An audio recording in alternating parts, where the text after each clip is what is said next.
Being great at sales is essential to your business and your career, but you and I both know that the stress of selling and dealing with constant rejection can be an emotional drain.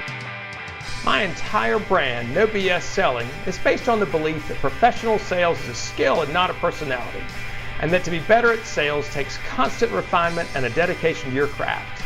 This show is for salespeople and entrepreneurs who are committed to improving their sales skills and getting better results, and are sick and tired of the BS game that often happens between buyers and sellers. Welcome to the No BS Sales Podcast, and I'm your host, Walker McKay. I'll help you and your sales team make selling easier, feel less cheesy, and be more lucrative.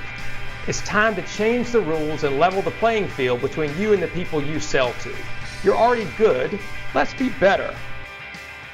Welcome to the BS Sales Podcast, and today my guest is Michael Roth, whose name you may recall. He is a former professional baseball player, former famous Gamecock pitcher, turned commercial real estate broker in Greenville, South Carolina.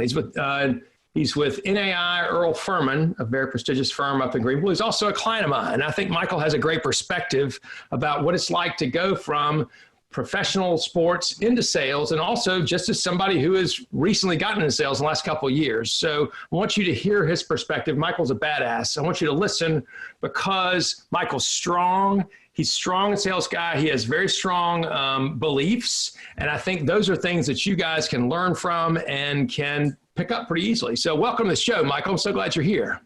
Thanks, Walker. Thanks for having me. You have an interesting career in that you were this famous star baseball. I know it started before that, but you were a kind of a star baseball player at University of South Carolina. But you told me before the show, you started a sales career then too. Tell me what you were doing.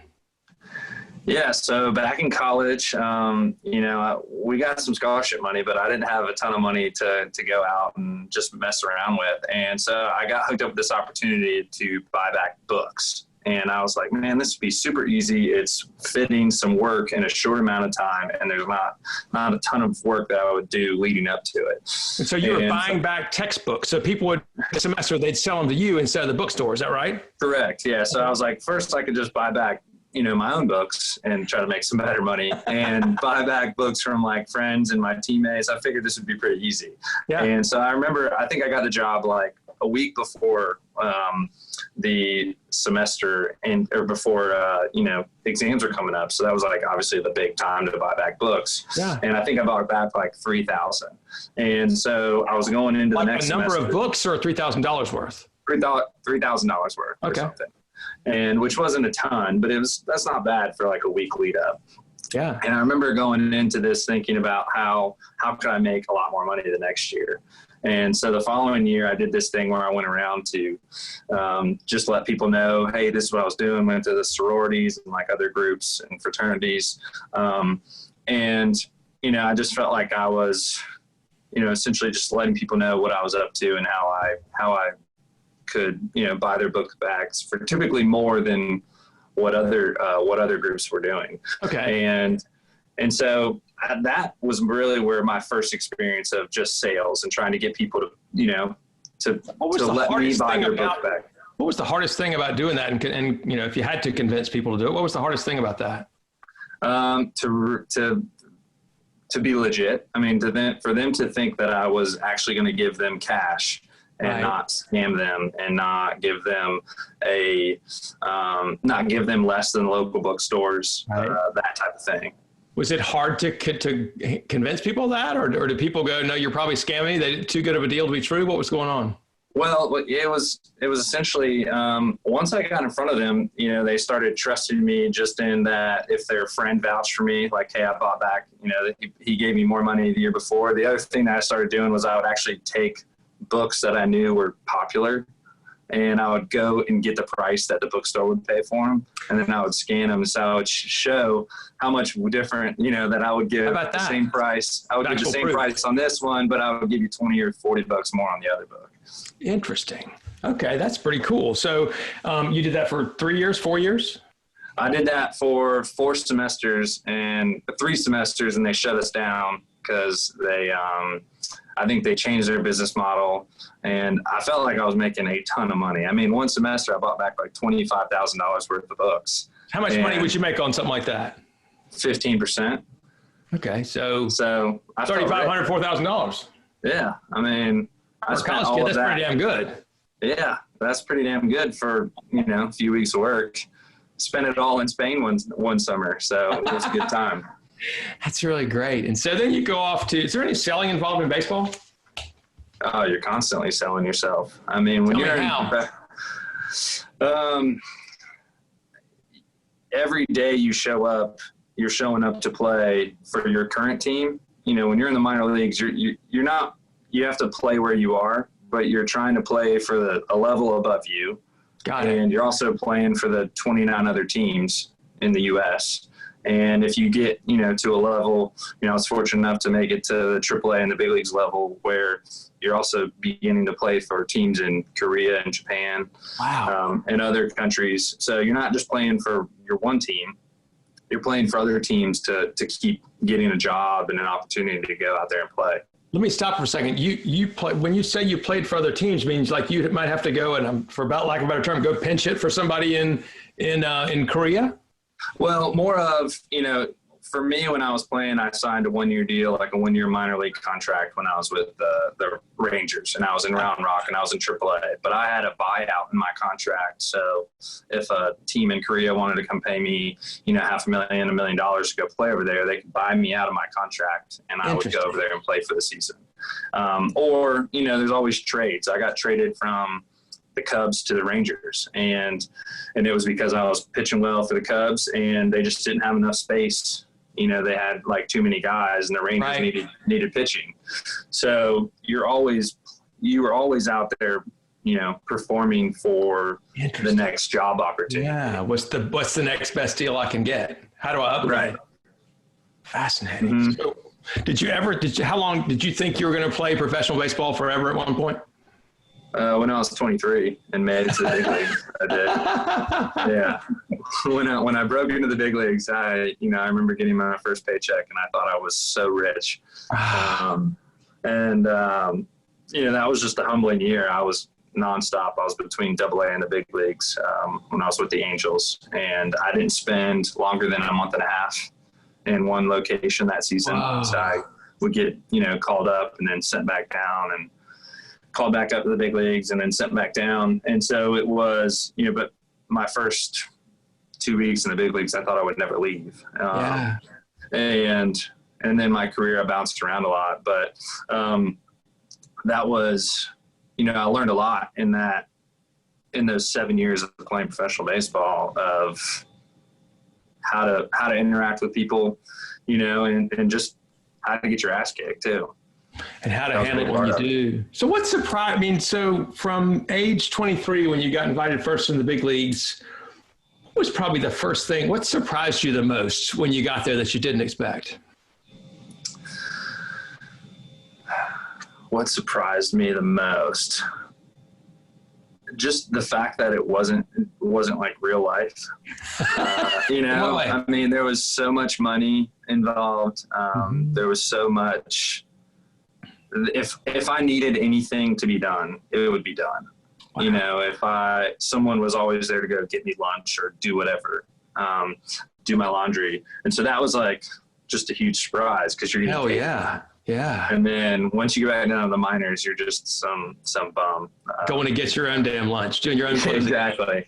That was like the biggest surprise for me. And also, the pressure that I then put on myself to like try to stay there. Because I always viewed baseball, like when I was playing baseball when I was younger, I played because it was fun. I don't even love watching baseball. I loved playing it. And that's why I wanted, that's why I got involved. And the pressure that I put on myself to try to stay in the big leagues wasn't the same pressure that I put on myself to try to make it to the big leagues. And I think that was also a big change. How did that impact you, the pressure you put on yourself? What happened then?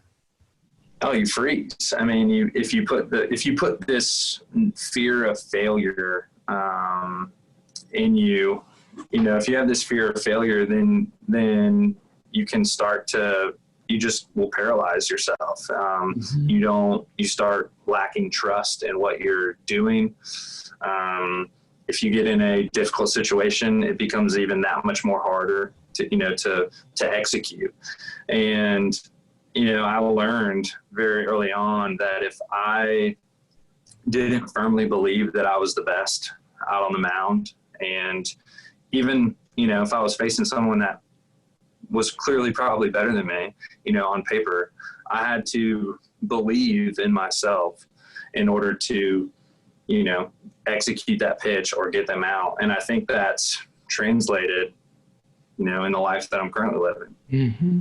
So how did you, so you had this, and one of the things I've admired about you, work with you for 3-4 months now, but is the mindset that you have. It's always growth mindset. It's how do we figure this out? And it's one of the things I've admired, but how did you adapt to the fear? How do you address and deal with fear of failure? Because I think all of us kind of have that to a certain extent or a certain point. How did you deal with that? Do you remember the steps you took, if any? Well, one of the things that I started doing in college that I didn't realize until later on that it was actually a thing was I started to everyone talks about visualization and visualizing good outcomes is great, but I also used to visualize negative outcomes. And a lot of it was, if I go out there and I pitch poorly or perform poorly, what would happen? What would be the worst thing that could happen? And, if I had to go talk to the media, how would I respond? If I wasn't married at the time, but, if I had to talk to my family, what was the worst outcome? And typically when you're in the situation, when you're in a situation that feels, unbearable, it feels hard to deal with, your worst outcome is usually you think it's a lot worse. Yeah, but absolutely. If you realize, if you really think about it and you start thinking rationally, the outcome's not that bad, right? It's like, okay, well, I just pitched like shit one night. I'll throw again in 5 days. Yeah. Or, man, I just missed that deal. There will be another one. Or I'll have to go find another one. Right. And it's not, I'm going to get, I'm going to miss my mortgage payment. I'm going to be eating rice and beans. Right. Yeah. So it's interesting too. I have a coach I work with some, and he talks about, it's kind of the flip side of this. I think it's related though. He talks about procrastination being a fear of success. He said, whenever you procrastinate, he said, it's a fear of success. And I never thought about it that way. And he said, in your mind, he accused me of this a couple of times. He said, you're not doing this because you're afraid if it works well, you won't know what to do then. And I think it's an interesting, I'd never been challenged with that before because I was like, hell, I'm not afraid of success, but it's funny how that kind of stuff does face us and how we got to play those games. And so I love how you visualize the negative outcomes. And what I need to think through more is the positive outcomes and how this is going to work for me and how I will continue to build around it. So, so why commercial real estate? Well, part of that was, just came from my baseball career too. I was traveling from 2012, until 2017, 18, all over, from every city to New Orleans to Sacramento, San Francisco, New York, Chicago, and to Des Moines, like these just, small towns, but everywhere there were cranes everywhere, there were buildings everywhere. And I would just pass thing and I'd be like, man, how are they making money doing this? And in 2016, when I was in Round Rock, which is just outside of Austin, we had a really good team, a really fun team, but one of the richest guys, and this was AAA, and we had some guys that had some significant time in the big leagues and, made a good amount of money, but one of the wealthiest guys on the team was our volunteer first base coach.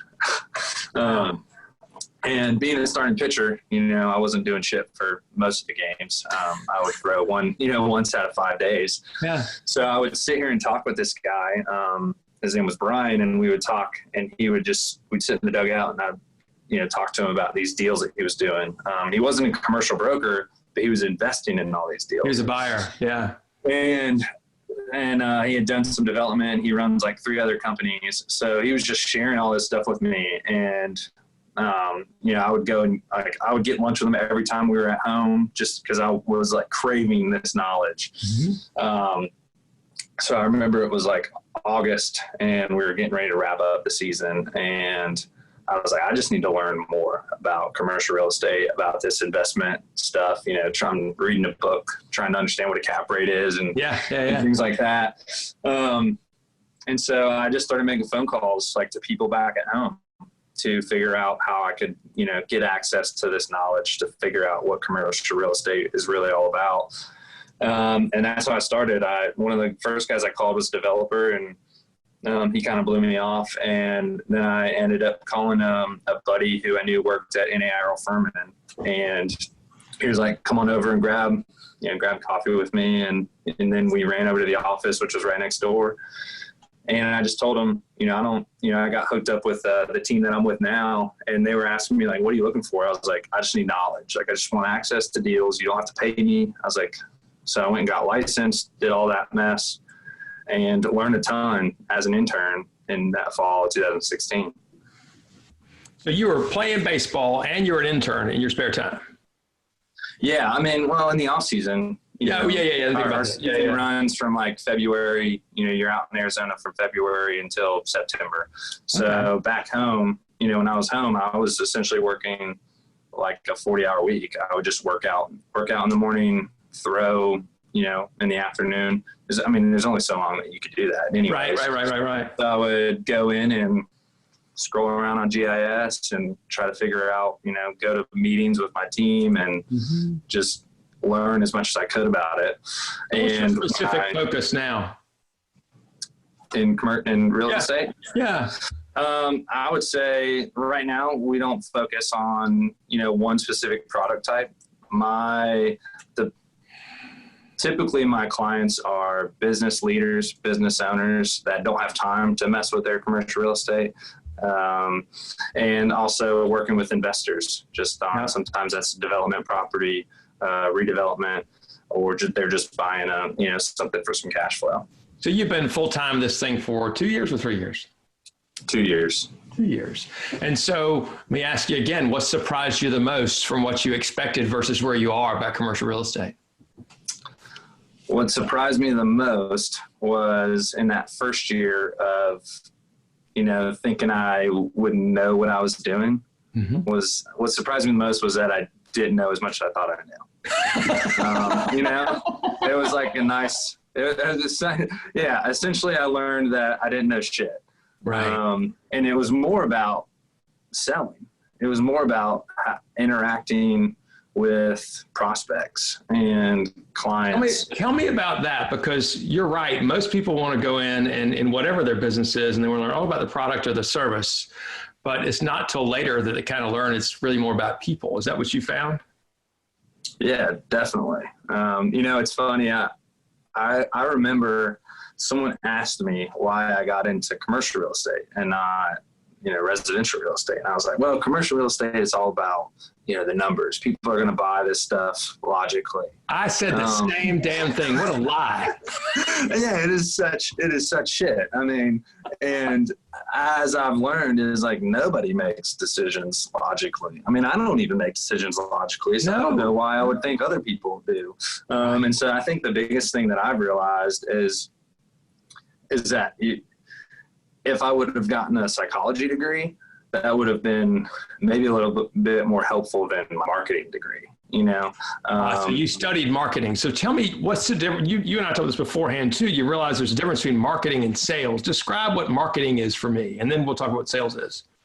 Well, yeah, marketing, I felt like, when I was doing that book buyback, that was all marketing in a sense, where I would just go and, I'd go and talk in front of a sorority or fraternity and just say, hey, here's the company. This is what we do. There was nothing that I was really immediately selling. Yeah. And so there was, I wasn't exactly sure what would happen. For that, I just wasn't, marketing, that I just didn't have to sell right away. Yeah. But when I got into commercial real estate, I thought I could do that. Hey, this is Michael, this is our company. This is what we do. Come to me. And that wasn't, that wasn't the case. The selling is really getting into figuring out what's their pain. Like, why are they doing something, or can I even help them? Is there a reason that I'm even talking to them? Right. And so what are some reasons that you've come across that people are, say, buying or selling commercial real estate that my audience might be surprised by? Because not a lot of them are in that business specifically. What are some reasons that people might buy or sell that are not what people would think? Just because they want that building. I mean, simply they just think it's a cool building. It has nothing to do with the return. They're just like, man, I like that building. Always have. And don't care if I'm overpaying. Don't care if I'm getting a 5% return. Right. It's just I think that's a cool building. It's great real estate to own, in this area. And then some of it's the other thing is just businesses not knowing or caring whether they lease or buy. Some of them don't care at all, which is just interesting because, in going through classes, there's all these ways to analyze it. But what I've found is, and I'm from the South, a lot of Southerners feel like rent is like throwing money away. And other groups are just saying, well, we would never, we'll never buy anything. We will only rent. So it's just doesn't make sense how each company values, their real estate in different ways. And so could you say with a straight face that one was right or wrong? No, I mean, right. Bingo. A+. Yeah. It's their preference. Yeah. Right. And it's our job to figure out what their preference is and then help them with that. So that's pretty cool. So, what's happened in the last 3 or 4 weeks? We're in this friggin' COVID crisis. What's happened to your business, or what's changed from 3 or 4 weeks ago? Yeah. Well, the biggest thing is just every conversation is obviously dominated by this COVID scenario. I've had several deals blow up or put on hold because of that. And are you hearing this banging sound? I need to get out. A little bit, yeah. Right there. Yeah, it's like underneath me. So yeah, every conversation has been dominated by COVID, which is understandable. I mean, with these tenants having to pay rent, but their businesses are closed down. And so, my tenant clients are unsure of, how to keep their business moving. Our landlords, our investors are unsure of how to, whether they interact with their banks and get deferrals. And even those that aren't highly leveraged, just because you don't want to come out of your pocket that much. Right. And so the biggest difference is, there's not a ton of movement. Some groups are business as usual, but others are slammed on the brakes because they want to figure out where's the end of this. If they're, when is the end of it is the biggest question. As if anybody really knows. Right. And so it's what I've realized is you're just trying to offer, a lending, like an ear. Yeah. Just say, hey, how can I help you? And people are saying, hey, my business is tanked 50%. And it's like, man, that sucks. Yeah.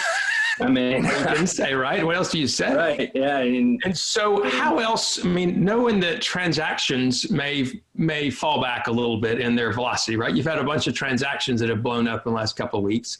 What are some things that you're doing to kind of continue to stay in business and to be relevant and to help people who may not be ready to buy or sell? Well, real estate, and I feel most sales, is a long game. Yeah. What I'm doing today isn't to pay me today. It's to pay me 3, 4, or 5 months from now. Yep. And so even what I did 3, 4, 5 months ago, hopefully would pay me today. Some of that stuff may not be happening, or maybe putting on maybe slamming on the brakes, but that doesn't mean that I can't keep working for, the future. So really it's just trying to, and we've talked about this, is really just be different. I think a lot of people are afraid to talk to people right now because you have to have those tough conversations of just saying, man, my business is taking a hit. And it's like, how long can you survive? Man, that sucks. Are you and your family okay? And so dealing with that, just making sure that you're still working to make calls, now. How do you deal with, how does that relate to, so you're having the personal calls, which I am 100% in favor of. How do you have business conversations in this environment? I would just say, for me, it's intertwined, and not just, I'm not making solely personal calls and asking them how they're doing. It's, hey, how's your business going? Yeah. How are you guys handling this? Is there any way that I can help? Are you talking to, have you talked to your tenants? How do you think this will impact you 3 or 4 months from now? Yeah. So it's somewhat intertwined. I'm not strictly going through the jugular and saying, hey, you guys are screwed, you probably should sell something. It's more of just trying to be different than the guy that's, just calling them and seeing if they want to switch their listing agreement. Yeah. One of the things you and I talked about earlier today was offering some, advisory services. And quite frankly, maybe it's something you were giving away for free before, but there's an opportunity that you can dig in further and really help people by having an advisory fee, or you charge a fee to actually help with advice where a transaction isn't necessary or isn't the right move right now. Have you had any success offering that? Well, I would say, that's not something I've implemented yet, but something that I have learned from you and that I've implemented since we started working together was not offering advice for free. Interesting. So not giving away free information to start with. Right. Yeah. Not providing any sort of free information. And that's simply because what I've realized is the way that I make money is by my knowledge. I'm a broker and I partner someone who wants to sell their building with someone who wants to buy it. But my knowledge of the market and of that asset class, is really what gets me paid. Yep. So, what I learned, my first couple years, I was like, hey, this is all I know. I know this about the market, look at me, I'm so smart. Right. And there I went and I just gave them everything that they needed to know, So for what I've tried to do is I don't provide any information. I just try to talk to them and ask them questions. Yep. And instead of me talking, let them do all the talking. So I think it's great you're getting them to share their opinions because those are the ones they care about anyway. Can I tell you a couple things that I've learned from you today? Yeah. I love where you, the fear of failure, how you dealt with that was you do a visualization of what really bad could look like. And you begin to realize over time that the worst thing that could happen really wasn't life ending for you, right? It wasn't anything that you couldn't handle on your own. And I thought that was really cool. I also like the way you kind of define marketing as, letting people know you're out there, which is different than sales, which is actually having a conversation about how you could work together. And I think that's something a lot of people don't ever assume, they don't ever know the difference. So I think that's really cool. Let me catch you kind of with a question I didn't prepare you for, and so handle it however you want. But Michael, what's the kindest thing that anybody's ever done for you? Kindest thing that anybody's ever done for me. I would say just offered help. Told me the truth. Give me an example. When when I was playing, when I was playing, I had a coach that kind of pulled me aside professionally, and I had been pitching pretty well, and I was acting a little bit bitter as to why I wasn't getting some other opportunities. And he just pulled me aside and he was like, hey man, I know you're having a great season. It's awesome, but you're acting like a prick right now. And, I hope you continue to have a great season, but we all know how this game treats you and how this, so just remember that this run that you're on won't always last. Wow. And so you need to remember, act like you did before you were pitching so well. And so that great advice. Holy shit. Yeah.